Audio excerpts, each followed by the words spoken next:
donc troisième combat de la soirée diggante Double Boy ak ki nga xam ne moom mooy Thiatou 44 Habib maa ngi wax ak ñaari mbir di leen wax ne lamb ndox la lamb bay ki nga xam ne mooy Thiatou 44 moo ñu woon ginnaaw Double Boy la ñu jàkkaarloo pied gauche ak pied droite Habib ba suuf na diggante Double Boy ak Thiatou 44 ki nga xam ne mooy Thiatou 44 door la Kor dina ñaaw xeex Double Boy Thiatou 44 lan la luy xew bal na ko bañ na da koy plaqué bañ na Thiatou 44 ak Double Boy fàq na ko laa ilaaha illallah bañ na xeex ma ko rootal Double Boy Thiatou 44 ñaari xale yi joxe nañ Thiatou 44 moom lañ jàkkaarloo loolu Double Boy ma koy bal bañ na Habib bu dee suñu kanam diggante Double Boy Thiatou 44 ma koy door ma koy wuli xamal na ko bañ na laa ilaaha illallah Double Boy Thiatou 44 Double Boy Thiatou 44 nekk na bëri nañ ko public bi diggante Double Boy ak Thiatou 44 bu leen di fàttali ne Thiatou 44 lañ jàkkaarloo Double Boy moo ñëwoon ginnaaw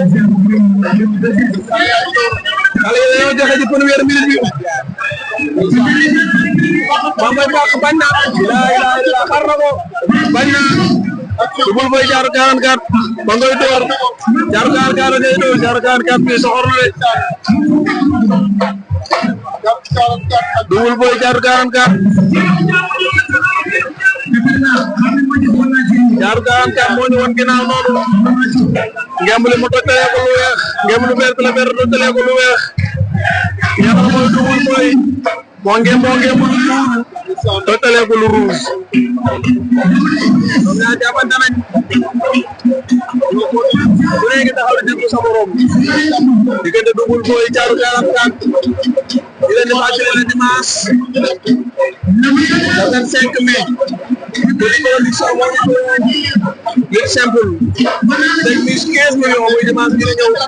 da koy kal bañ na Thiatou 44 ak nga xamante ne mooy Double Boy ñaari mbër yi ña nga ca ñu ngi bëre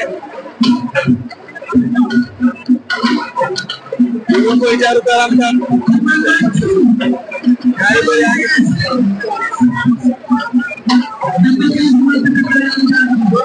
ma koy door xeex diggante Double Boy Thiatou 44 xeex ba door mu daanu am ma koy door hypercule laa ilaaha illallah Double Boy Thiatou 44 fàq na ko dada bi Habib ba nee na jeex na laa ilaaha illallah Double Boy daan na Thiatou 44 Double Boy daan na Thiatou 44 Habib ba jox na ko victoire laa ilaaha illallah public ba jug na xool ma Double Boy la maa ni laa ilaaha illallah Double Boy gi noonu